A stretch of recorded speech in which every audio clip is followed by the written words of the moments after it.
Trooper Jay Thomas tells me just because there's been an arrest doesn't mean the investigation is over.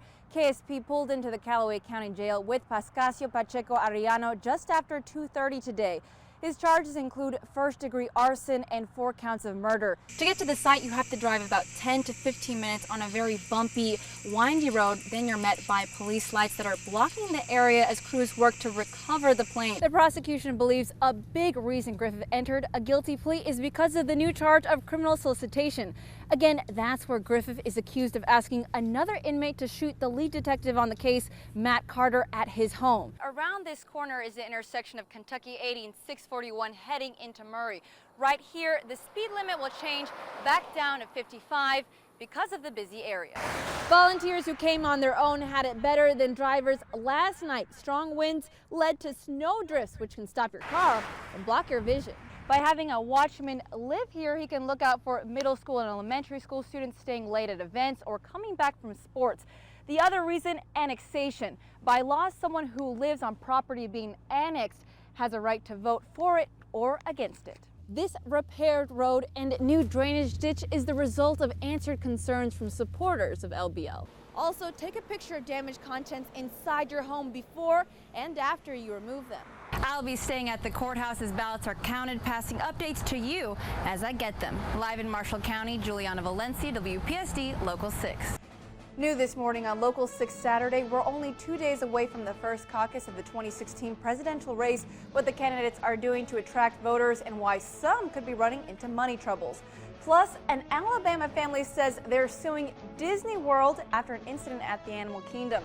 We'll tell you what happened and why the park says they're not at fault. But first, Coke plant progress with growing pains, a potential issue as a new restaurant plans to set up shop.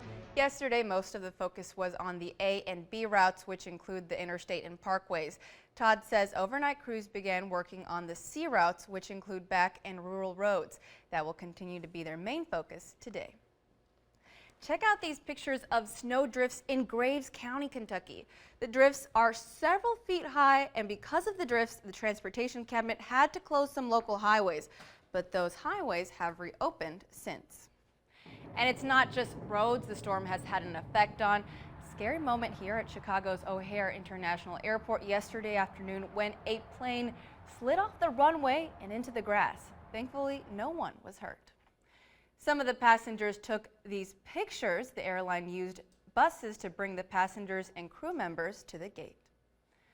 Flight monitors at airports across the East Coast are showing more red than blue. The snow has caused thousands of flights to be canceled across the country. Those cancellations and delays had a trickle-down effect at Barkley Regional Airport. The flights going into and out of the airport were all delayed last night. And we're not quite out of the woods yet. Local 6's Robert Bradfield has been tracking travel conditions. He explains the biggest problem now is the wind. Like we told you earlier, crews will be out working on the roads again today. If you do see emergency vehicles or plows on the road, give them plenty of space. Move over and don't pass them at a high rate speed. The plows will not be out in Brookport, Illinois this morning. That's because city leaders say the city roads can't be plowed. Brookport recently repaved their roads thanks to a $2 million grant from the state. City Alderman Tom Souders tells us the engineers say plowing would destroy the roads and the city's repair budget because they are too new. The county roads have been plowed. It's only the city roads that are affected right now. If there is ever too much snow on the road, though, the city will run their plows, but they won't put the blade all the way down. That means it'll still leave a layer of snow. Take a look at this.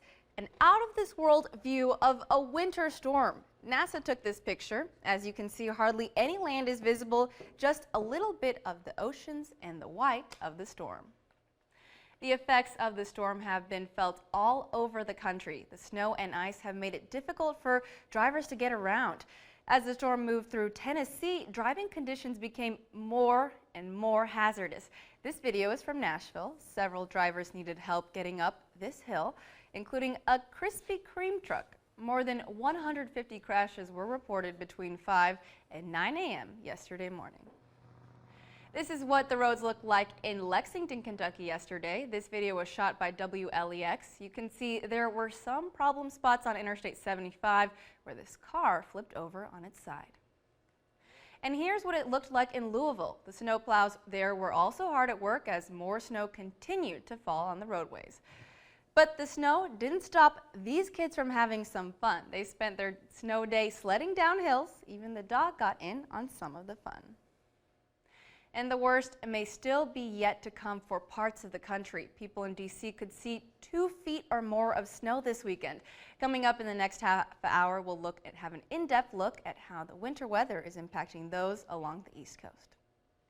If you or someone you know doesn't have a place to take shelter from the cold, there are several warming shelters open. That includes the First Baptist Church Fellowship Hall in Mayfield. They're open all day. You can also go to the Joe Creason Community Building in Benton, Kentucky, and Good Samaritan Ministries in Carbondale. If you need shelter in Cape Girardeau, Missouri, you can contact the Salvation Army. We have a full list of warming centers on WPSD Local 6.com. Just look for the story on the homepage. And if you're wanting to stay warm, we wouldn't recommend going here. This snow castle is located in Finland. It's in its 21st year and continues to dazzle both tourists and locals. Coming up next on Local 6 Saturday, we'll take a look at the latest road conditions across our area. And we'll check in with Local 6's Ashley Sanchez, who's live in Marshall County this morning. That's coming up next. Remember, you're watching WPSD Local 6 Saturday.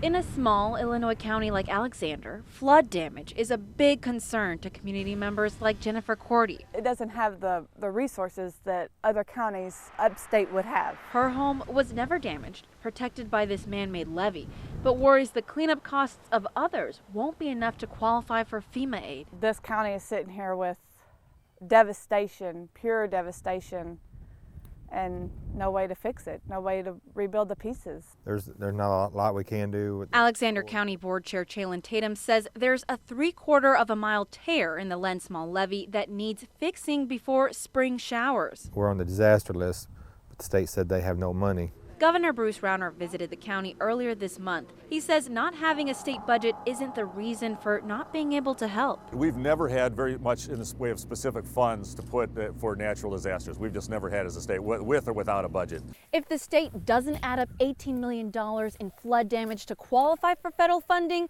for Alexander County, Tatum says then it'll just be up to neighbors to help each other. It's uplifting to see people that care. A nearby Christian group is helping clean out Paula Kirby's home. They'd be ripping out the paneling and the insulation, all that water damage. Kirby wishes she could have been able to move before another flood. She's still waiting on a FEMA buyout from flooding in 2011. Now a sewer line from a home and a pipe from a storm drain are separate instead of combining together.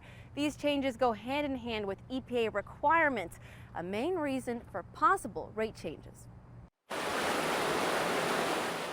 Sewage. It's not something we like to think about or like to smell, but a wastewater treatment facility is a crucial component to any community. In Paducah, the sanitary sewers age between 1897 and 1960. Paducah McCracken County Joint Sewer Agency, or JSA's Executive Director John Hodges, says our systems are functional, but all up to EPA standards. It's like what you have with a car. A car that's built in 1950 is going to not meet today's emission standards. Hodges focuses on EPA updates that will also benefit Paducah, like the Wallace Park project. Frustrating and great at the same time. Charlotte Engel says she appreciates the communication during the project. Through letters and even personal contact at the front door, which that's kind of interesting. You don't necessarily expect that. But not the construction that tore up the road leading up to her home. It was really frustrating, I'm not gonna lie. Required improvements like this cost money, and JSA's main income is customers. Wanted to watch how we spend our pennies, but the work that we're doing is just not elective. It costs $1 million in maintenance a year outside of the treatment plant for pumping stations and for lines in neighborhoods like these. $800,000 of that cost goes to updating old sewer lines. It's a moment a lot of teens dream about, getting the chance to dress up for that one special night. Adam Stanley is a freshman who's already going to prom. His mom, Lana Dockery, helps him with the final touches. His date asked me if it would be okay, and I wasn't, sure she was serious at first, but she said, I'm serious. Adam has Down syndrome. In another room, 11th grader Alexis Courtney gets ready for her date. He's just goofy. He's always happy. And even when he's not happy, when I walk in the room, he usually always smiles. She's nervous. I was hoping he didn't want to change his mind about going to prom with me. But excited I think it'll be fun. for that moment when she pulls up to her date. She's asked Adam to go with her.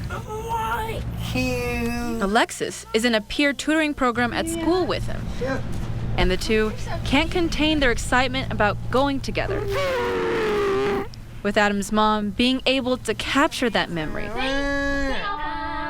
of the two before their enchanted evening. In Paducah, Juliana Valencia, WPSD Local 6.